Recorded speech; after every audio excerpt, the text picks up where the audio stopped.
नमस्कार मित्रों, आपका स्वागत है हमारे चैनल स्टॉक मार्केट गिरी में।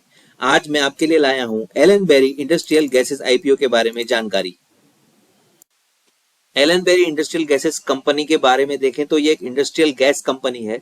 Company manufacturers and supply a range of industrial gases. ये गैसेस बनाती है जैसे कि oxygen, carbon dioxide, acetylene, nitrogen, helium, hydrogen, argon and nitrous oxide. As well as ये ड्राई आइस भी बनाते हैं, synthetic air, fire fighting gases, medical के लिए जो ऑक्सीजन लगती है वो, liquid petroleum gas, welding mixture and speciality gases. It also offers turn की सॉल्यूशंस। ये कुछ टर्न की सॉल्यूशंस भी प्रोवाइड करते हैं जैसे कि मेडिकल गैस पाइपलाइन सिस्टम्स, जहाँ पे ये हेल्थ केयर फैसिलिटीज को असिस्ट करते हैं, उनको डिजाइन करने में, इंस्टॉलेशन करने में, उनका ऑपरेशन और मेंटेनेंस करने में।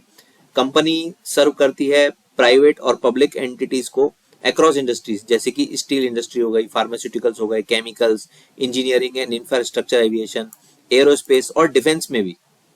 आइए मित्रों, अब देखते हैं इनकी वेबसाइट पे जाके एलन बेरी इंडस्ट्रियल गैसेस क्या क्या करते हैं।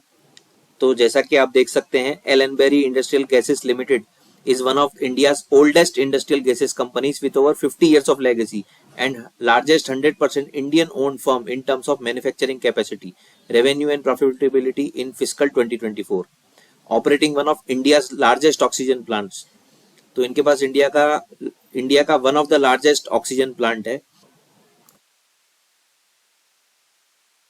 Supply of industrial gases in cylinders and tankers, medical equipment, supply of medical gases, setting up of cryogenic technology plant, EPC solutions provide करते हैं, medical gas pipeline services provide करते हैं।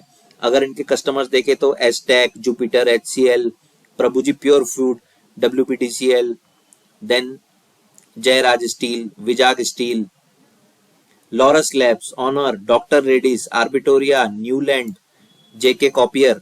तो इनके काफी सारे कस्टमर्स हैं। अब इनकी सर्विसेज पे अगर हम क्लिक करेंगे तो ये जो इनकी फैसिलिटीज हैं ये कहाँ पर हैं, उलुबेरिया, वेस्ट बंगाल, जो कि एक जहाँ पे एक नया प्लांट लगाने वाले हैं जिसके लिए उन्होंने इशू ये लेके आए हैं, जैसा कि हमने देखा था ऑब्जेक्टिव्स में। आंध्र प्रदेश में है, हैदराबाद, कल्याणी वेस्ट बंगाल, पन्नागढ़, खड़गपुर, नागानाथ छत्तीसगढ़। तो इनके जो प्लांट्स हैं वो काफी जगहों पर फैले हुए हैं। आईपीओ इशू ओपनिंग डेट है 24 जून, आईपीओ इशू क्लोजिंग डेट है 26 जून। आईपीओ का जो इशू प्राइस है वो है ₹380 से लेकर के ₹400 पर शेयर। आईपीओ का जो इशू साइज है वो है 852.53 करोड़। इसमें से जो ऑफर फॉर सेल है वो है 452.53 करोड़ और 400 करोड़ का फ्रेश इशू है। बेसिस ऑफ अलॉटमेंट डेट है 27 जून, रिफंड्स इनिशिएशन है 30 June, credit of shares to demat, यानी कि अगर आपको ये आईपीओ लगा तो इसके शेयर्स आपके डीमेट अकाउंट में क्रेडिट हो जाएंगे 30 जून 2025 को, और ये जो आईपीओ है इसके शेयर्स स्टॉक मार्केट में लिस्ट हो जाएंगे 1 जुलाई 2025 को।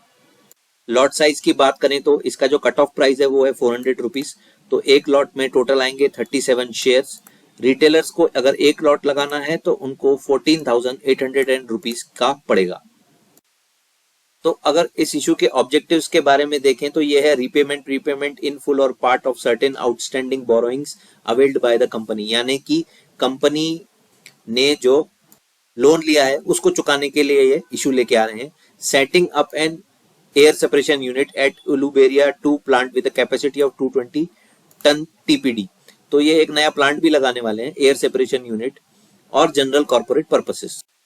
कंपनी के फाइनेंशियल देखें तो फाइनेंशियल ईयर 2023 में 223.71 करोड़, 2024 में 290.20 करोड़, फाइनेंशियल ईयर 2025 में 348.43 करोड़ का रेवेन्यू है।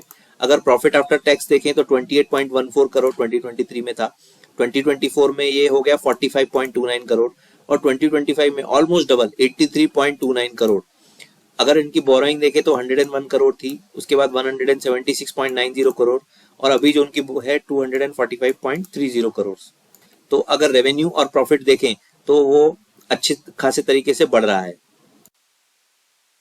इस आईपीओ के जीएमपी के बारे में बात करें जो कि ग्रे मार्केट प्रीमियम है, जो कि आईपीओ के कट ऑफ प्राइस ₹400 के ऊपर है, वो अभी है ₹26, जो कि लगभग है 6.5% के आसपास। तो मित्रों, ये कुछ जानकारी थी अवेलेबल जो कि थी Ellenbarrie industrial gases IPO के बारे में। इसके ऊपर आप अपने फाइनेंशियल एडवाइजर से सलाह ले सकते हैं और अपनी खुद की भी रिसर्च कर सकते हैं और उसके बेस पे आप डिसाइड कर सकते हैं कि आपको इस आईपीओ में अप्लाई करना है या नहीं करना है। मैं इस आईपीओ में अप्लाई करने जा रहा हूँ। धन्यवाद।